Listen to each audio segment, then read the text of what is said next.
राहुल गांधी को 100 सीटों से कम स्वीकार नहीं, क्या करेंगे तेजस्वी यादव। बिहार की राजनीतिक गलियारों में हर दिन एक नई समीकरण बदल रही है और इस समीकरण बदलते हुए बिहार के 10 सेकंड का वीडियो ने एक भूचाल लाया हुआ है, जिसको लेकर के राजनीतिक गलियारों में एक तहलका मचाया हुआ है। दरअसल पप्पू यादव जो पूर्णिया से सांसद है, इन्होंने एक धमाकेदार इंटरव्यू में कहा कि कांग्रेस पार्टी को 100 सीटों से कम स्वीकार हरगिज नहीं है। और पप्पू यादव हालांकि ये निर्दलीय सांसद है, लेकिन बोली कांग्रेस पार्टी को बोलते हैं और कांग्रेस पार्टी ने इसको खुले मंच से और खुले मन से छूट दे के रखा है और ये बोलते वही है जो कांग्रेस पार्टी उनको इशारा करती है और जो संकेत देती है।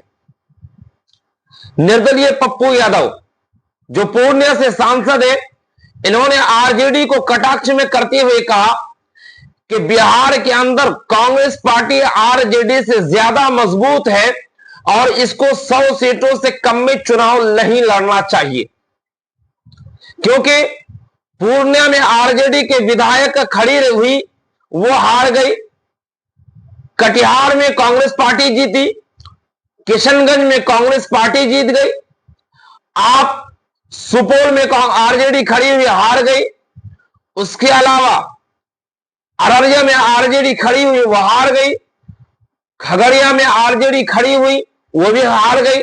मधुबनी, दरभंगा, इसके अलावा कई अन्य संसदीय क्षेत्र है जिसके जगह आरजेडी चुनाव हारती चली गई।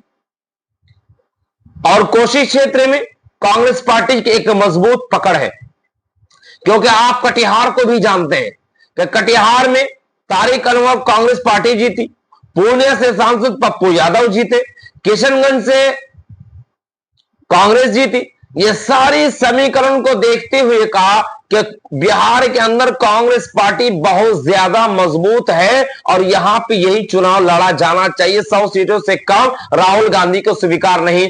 पहले आप ये 10 और बिहार का चुनाव हमें राहुल यादव का आप सुनिए की जरूरत है, तभी हम सक्सेस हो। 70 सीटों का चुनाव पिछले बार लगा था, 100 सीट।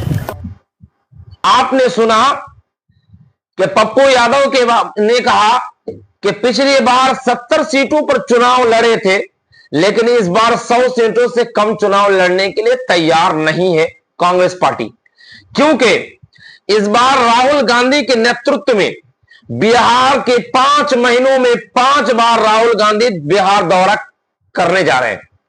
2 बार पटना आए और 2 बार 2 क्षेत्र आए। एक मिथिलांचल का क्षेत्र आता है बेगूसराय, और एक बार आए हैं वो दरभंगा में, और फिर 5वीं बार जब आ रहे हैं तो वो गया में आ रहे हैं। यानी राहुल गांधी और कांग्रेस पार्टी एक समय बिहार के शीर्ष पार्टी हुआ करती थी और इनके 25% वोट बैंक हुआ करता था। 1990 की बात है, 1990 के दशक की बात है।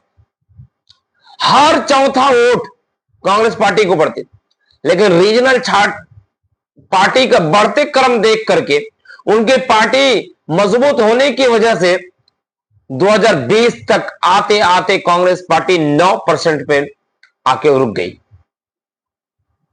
अब सवाल यह है कि 9 से लेकर के अब फिर राहुल गांधी अपने नेतृत्व में ईबीसी, ओबीसी और अति पिछड़ा संविधान को सामने रख करके और ओबीसी को सामने रखते हुए बिहार की राजनीति को एक नए समीकरण देने के लिए और नई एक इतिहास बनाने के पक्ष में राहुल गांधी बढ़ रहे हैं, जिसको लेकर के कई दिग्गज नेता को बिहार के अंदर छोड़े हुए हैं। कन्हैया कुमार और पप्पू यादव एक अनुभवी नेता है और कन्हैया कुमार युवा नेता है। हालांकि इन दोनों के तेजस्वी यादव कभी बातें नहीं है, खुलकर दुश्मनी में उतर आते हैं। लेकिन अब सवाल यह है कि कन्हैया कुमार और पप्पू यादव ये दोनों खुले मंच से जो कुछ बोल रहे हैं कि ये लोग अपने मन से बोल रहे हैं, और अगर ये लोग अपने मन से बोल रहे हैं तो फिर इनके लिए इनके सामने कांग्रेस पार्टी के किसी शीर्ष नेता का इनके ऊपर कोई भी बयान नहीं आया।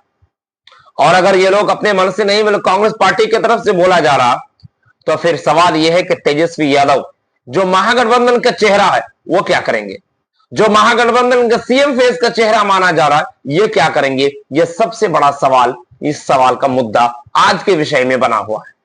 तो फिलहाल इस खबर में इतना ही।